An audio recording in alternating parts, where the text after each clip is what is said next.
Dans cette vidéo, je vais vous présenter mes 10 accessoires de stylisme culinaire favoris.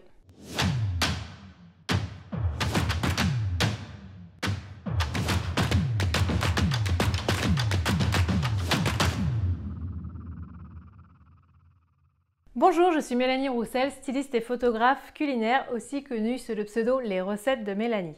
Je forme et accompagne les passionnés de food à créer des photos alléchantes pour qu'ils puissent enfin vivre de leur passion. Donc si la photo culinaire vous intéresse, abonnez-vous à cette chaîne pour ne rien manquer. Je publie une vidéo tous les samedis. Dans cette vidéo, je vais vous présenter les accessoires que j'achèterais si je devais tout recommencer à zéro, le top 10 qui m'est vraiment indispensable. Si vous regardez un petit peu mon portfolio, vous pourrez constater que j'ai un style plutôt minimaliste. C'est-à-dire que je vais vraiment me concentrer sur le plat, sur le produit et finalement mettre assez peu d'accessoires autour. Il est très rare que je crée de grandes tablées avec vraiment beaucoup de vaisselle, etc. Donc finalement, je me tourne assez souvent vers les mêmes accessoires. Donc il m'a été assez facile de créer cette liste de 10 accessoires. Pour autant, mes armoires de stylisme sont pleines à craquer, mais c'est vrai que je vais souvent me tourner vers les mêmes objets. Donc mon premier accessoire favori, ça va être un fond photo. Donc c'est le fond Warm Milky Way de chez Capture by Lucy. C'est un fond vinyle. Je vous en ai parlé dans ma vidéo sur mes fonds photos favoris. Vous avez le lien juste en haut, à gauche ou à droite, où vous pourrez retrouver les fonds ainsi que la référence de celui-ci et le lien pour l'acheter. Ensuite, il y a cette petite planche en bois et je dirais les planches en bois en général, mais celle-ci, c'est vraiment celle que j'utilise le plus souvent. Je l'aime bien parce qu'elle a une taille très correcte. Elle me permet à la fois d'être utilisée pour couper des fruits, des légumes ou pour servir de dessous. En fait, ça me permet d'avoir une couche supplémentaire sous une assiette, ce qui me permet d'utiliser la technique des couches, les différentes couches, qui est une technique de composition qui fonctionne très bien en photo culinaire. En plus, je trouve que la teinte passe partout, c'est-à-dire qu'elle est ni trop sombre ni trop claire. Donc, c'est vraiment un must-have pour moi. Il me semble que je l'ai eu chez H&M Home. H&M Home, on trouve vraiment de chouettes choses pour le stylisme culinaire.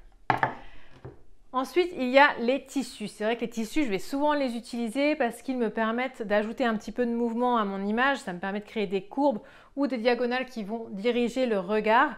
Et ça meuble aussi le fond. Finalement, quand on a juste une assiette avec le fond, ça peut faire un peu vide, alors que si on rajoute une petite serviette, un tissu, tout de suite ça va un petit peu combler le vide, l'espace négatif sur la photo. Donc si je devais choisir un seul tissu, ce serait celui-ci. Donc c'est une serviette en lin. Par contre, j'ai aucune idée de où je l'ai acheté. J'ai dû l'acheter sur un site internet, mais je ne saurais pas vous donner la référence, j'en suis vraiment désolée. Mais ce que j'aime bien, c'est qu'elle est vraiment très souple et vous pouvez voir, il n'y a pas de plis. J'ai également des serviettes en lin de chez H&M qui sont top parce qu'elles sont dans des tons neutres et la taille est parfaite, mais par contre elles font des plis, donc ce qui est un peu gênant. Pour autant, j'ai pas envie de les repasser à chaque fois que je les utilise. Et puis j'aime bien aussi le côté un petit peu fouillis. On n'a pas forcément les serviettes ultra bien repassées à chaque fois à la maison. Et celle-ci, j'ai pas du tout ce souci-là, donc c'est vraiment un plus. Vous pouvez, en dehors du lin, essayer de trouver des choses comme de l'étamine en fait. Ce qui sert à presser le fromage. C'est un tissu qui est très souple également, qui fonctionne bien, que vous pouvez teindre si vous le trouvez que d'une seule couleur par exemple. Vous pouvez le teindre dans la couleur que vous souhaitez et ça fera également bien l'affaire.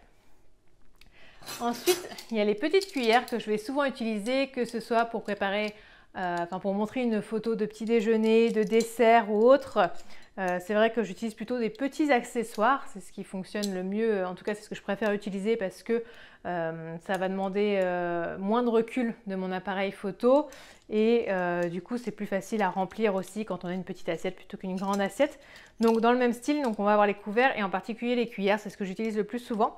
Et celles-ci, je les aime vraiment beaucoup, ce sont des cuillères en argent. Ce que j'aime, c'est qu'elles sont sculptées, donc en plus je vais avoir différentes sculptures et elles sont patinées par le temps. Donc elles sont mates, on ne va pas avoir de reflets.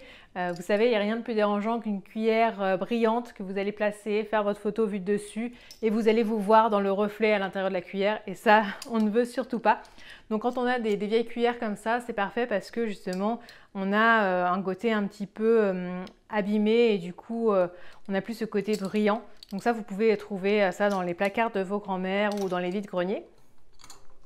J'en parlais tout à l'heure, les petites assiettes aussi pareil, donc petites assiettes à dessert, c'est ce que j'utilise très souvent, que ce soit pour des desserts mais également pour des plats, parce qu'encore une fois c'est beaucoup plus facile à remplir qu'une grande assiette. On a tout de suite cette idée d'abondance qui invite à la gourmandise. J'en ai de différentes couleurs, donc j'aime bien moi tout ce qui est mat et plutôt dans les tons neutres. Donc si je devais en retenir qu'une seule, ce serait celle-ci. Donc celle-ci c'est une assiette qui s'appelle Raw, que j'avais dû acheter sur le site Nordic Nest et qui propose vraiment de la jolie vaisselle. Autre chose que j'aime beaucoup utiliser, ce sont les petits ramequins, comme je dirais peut-être des petits pots à sel, je ne sais pas quel est le terme exact. Donc j'en ai pareil plusieurs de différentes couleurs. Si je devais en retenir qu'un seul, ce serait celui-ci qui est beige clair et qui est assez plat, donc qui me permet de mettre des herbes, du poivre, du sel, des épices ou également quelques fruits. Enfin, je peux vraiment mettre beaucoup de choses dans cette petite assiette et du coup ça me permet de raconter une histoire autour de mon sujet principal qui va être dressé dans l'assiette à dessert qui est plus grande, sans pour autant voler la vedette au sujet principal. Si vous mettez deux assiettes de la même taille, l'une avec votre sujet et l'autre avec les ingrédients qui l'ont composé, eh bien chaque assiette va avoir le même poids puisqu'elles vont occuper le même espace, sauf si vous en coupez une dans le cadre. Mais c'est là où ça peut être intéressant d'avoir des plus petits ramequins pour ajouter les petits ingrédients qui ont composé le plat, mais sans pour autant voler la vedette. C'est ce qui va venir contribuer à votre histoire. Ensuite, j'aime beaucoup utiliser cette pince à précision qui vient de chez Debuyer ou Debuyère, je ne sais jamais comment ça se prononce. Ça, je vais l'utiliser pour placer avec précision, comme son nom l'indique, des petites herbes, des petites épices, replacer certaines choses sur mon plat et donc ça me permet vraiment de faire un travail minutieux. Je trouve celle-ci vraiment top parce qu'elle est légèrement recourbée, elle pince bien. Donc c'est vraiment celle que je recommande si vous cherchez une pince pour le stylisme culinaire. J'ai également toujours à la maison des herbes fraîches, donc c'est pas vraiment un accessoire de stylisme, mais je l'utilise comme tel parce que ça va me permettre de donner de la vie à un plat. Donc les herbes comme le persil, la ciboulette, la menthe, ça ajoute de la fraîcheur à un plat. Pour les desserts, on peut également utiliser de la menthe, on peut utiliser d'autres herbes comme pourquoi pas le basilic si ça s'y prête, qui vont encore une fois ajouter de la fraîcheur et puis de la couleur, ce qui peut venir contraster avec la couleur de votre plat et le rendre plus vivant.